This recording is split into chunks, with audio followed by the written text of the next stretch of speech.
Vous est-il déjà arrivé dans une discussion tendue avec votre supérieur de réagir au quart de tour à une de ses demandes ou une de ses remarques? Par exemple, lorsque votre supérieur exige de recommencer un document déjà excellent, de répondre « Je vous dis qu'il est déjà parfait » avec un petit ton colérique ou « Et je suppose que vous êtes un expert du sujet » avec un ton d'ironie ou encore « Avant que vous n'arriviez, ça ne fonctionnait pas ainsi » avec un ton arrogant. Souvent, ça n'arrange rien et vous regrettez votre réaction après coup. Mais comment éviter ça sans vous coucher honteusement devant votre supérieur et réussir malgré tout à défendre votre point de vue? Je vais vous donner ici un conseil très utile qui m'a souvent servi. Bien souvent, les émotions sont de précieuses alliées. Elles vous permettent de trouver les mots justes et la bonne intonation pour rassurer, amuser ou rendre à l'aise ceux avec qui vous parlez. C'est les émotions qui rendent vos discussions avec vos amis si agréables. Sans elles, il serait bien plus difficile pour vous de nouer des liens avec les autres et vous seriez simplement un robot. Mais sous le coup de l'irritation, de la colère ou même de la peur, vos émotions deviennent mauvaises conseillères et peuvent vous pousser à vous exprimer de façon blessante ou agaçante.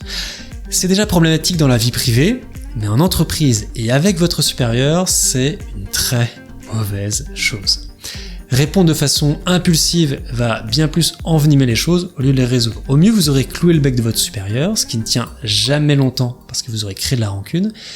Mais la plupart du temps, vous aurez juste envoyé une balle qu'il se fera un plaisir de vous rendre. Le conseil que je vous propose, c'est lors de ces moments-là de vous forcer à ne pas réagir tout de suite. C'est-à-dire à attendre que vos émotions se soient calmées avant de répondre. Et entre-temps, de ne rien dire du tout.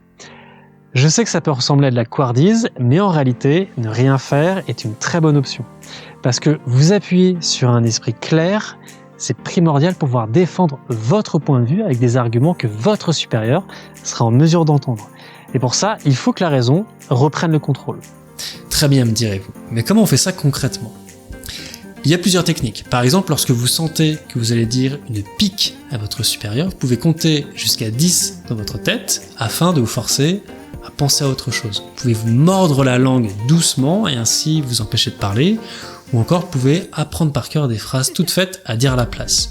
Très bien, je comprends, ce sera fait, oui bien sûr, et les dire d'une façon la plus neutre possible en ayant conscience que c'est juste un moyen de calmer le jeu avant une vraie discussion.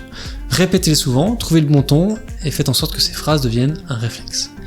Et lorsque le moment tendu sera passé, vous pourrez clarifier votre position. Pourquoi ai-je ressenti ça? Pourquoi voulais-je lui répondre telle phrase? Qu'est-ce qui au fond était vraiment dérangeant? Vous pourrez ainsi mettre en ordre vos idées sans être obscurci par vos émotions et avoir le temps de trouver comment exprimer votre avis d'une façon qui soit plus recevable pour votre supérieur. Que ce soit pour lui faire une réponse plus réfléchie quelques minutes plus tard ou un retour calme et posé dans l'heure qui suit. Dans tous les cas, n'attendez pas trop parce que sinon vous allez ruminer longtemps. Une très bonne façon pour vous d'exprimer correctement une réponse, c'est de vous appuyer sur la technique de communication non violente de Marshall B. Rosenberg, dont mon amie Pauline a écrit un très bon article. Le lien se trouve dans la description. Alors pour conclure, je voudrais ajouter que cette façon de réagir ne viendra pas tout de suite, surtout si vous avez l'habitude d'être très impulsif, mais en vous entraînant régulièrement à ne rien dire et à retarder le moment de votre réponse sur de petites choses, vous allez arriver à survivre aux grands moments de tension. Et rappelez-vous que ce n'est pas une façon de vous coucher, c'est juste une manière de retarder votre réponse pour la rendre plus juste, efficace et non violente. Merci d'avoir regardé cette vidéo jusqu'au bout. Si vous avez apprécié ou si vous pensez pouvoir ajouter des choses, n'hésitez pas à mettre un commentaire en bas de la vidéo. Mettez-moi un petit like également si vous avez aimé. N'hésitez pas à vous inscrire, à vous abonner. Et puis, n'oubliez pas d'aller voir l'article de Pauline dans la description. Et si vous voulez améliorer votre relation avec votre manager, on a créé une petite carte mentale avec toutes les bonnes habitudes à prendre pour avoir une bonne relation avec son supérieur. C'est à télécharger dans la barre de description. Voilà, c'est tout pour aujourd'hui. J'espère que vous avez apprécié et moi je vous dis à bientôt.